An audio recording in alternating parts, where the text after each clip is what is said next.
po ang lahat. Magandang gabi po sa inyong lahat. Para po maintindihan natin ang konteksto ng Ebanghelyo ngayon, alamin natin ang unang bahagi ng Ebanghelyo ni San Marcos. Ang kwento ng unang bahagi ng Ebanghelyo ngayon ay yung kwento tungkol sa mga alagad na nagpapalaya sila ng demonyo, pero hindi nila magawang palayasin ito sa katawan ng isang tao. Kaya nga, tinawag nila si Jesus upang si Jesus na mismo ang magpalayas sa demonyo doon sa taong inaalihan ito. Kaya nga ang tugon sa kanila ni Jesus, hanggang kailan niyo ba ako kasama? Parang sinasabi ni Jesus na yung kanyang mga itinuro sa kanila ay parang hindi pa nila naiintindihan at hindi pa nila magawa sa ibang tao. At sa Ebanghelyo ngayon, nakita naman ng mga alagad ang isang tao naman na nagpapalayas ng demonyo sa isang tao na inaalihan at siguro naging successful siya kaya nainggit sila. Oo nga naman, sino ba naman ang hindi maiinggit na sila yung laging kasama ni Jesus? Alam nila kung ano ang ginagawa ni Jesus sa pagpapalayas ng demonyo pero hindi nila ito magawa. Pero sa taong ito, na hindi nila kasamahan, ginagamit ang pangalan ni Jesus at naging successful siya sa pag-exorcise sa tao. Kaya yung mga alagad, sinumbong nila kay Jesus, Panginoon, may nakita kaming taong nagpapalayas ng demonyo sa inaalihan at pinigilan namin dahil hindi natin siya kasamahan. Para sa kanila, kapag hindi natin kasamahan, dapat hindi gagamitin ang pangalan ninyo. Yung exclusive na pag-iisip ng mga alagad na dahil kami lang, dapat amin lang.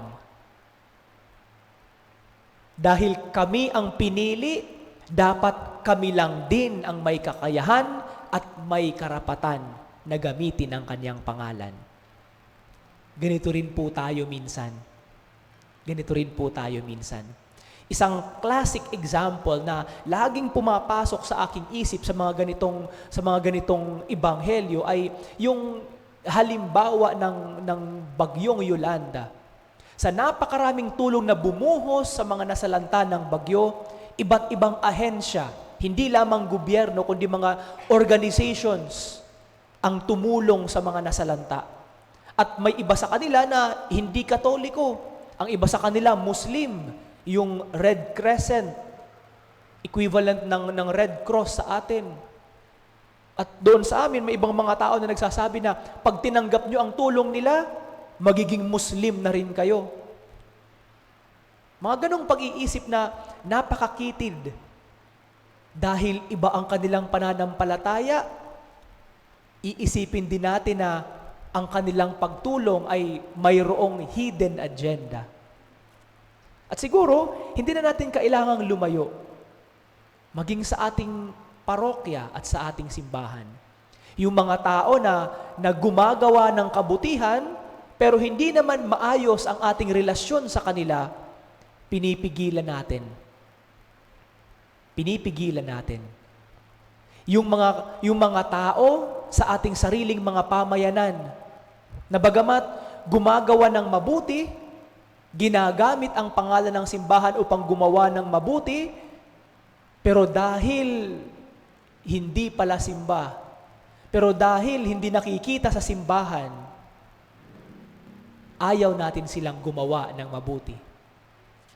Tandaan po natin, kapag ang ating ginagawa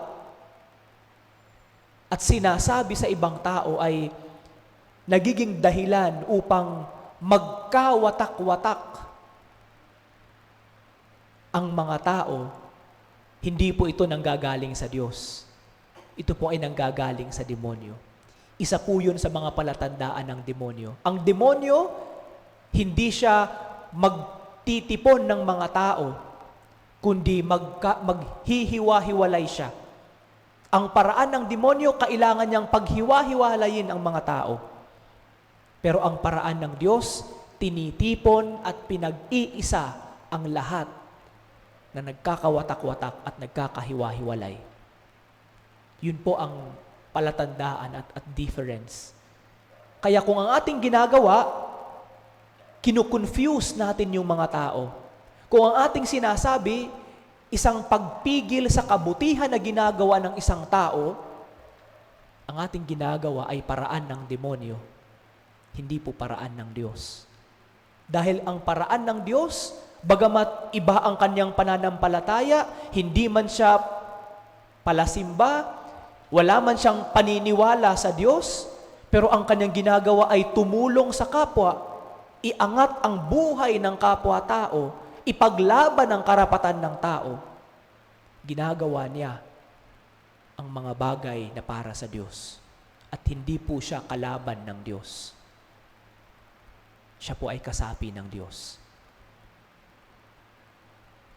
Hindi exclusive ang Diyos para sa ating mga Katoliko.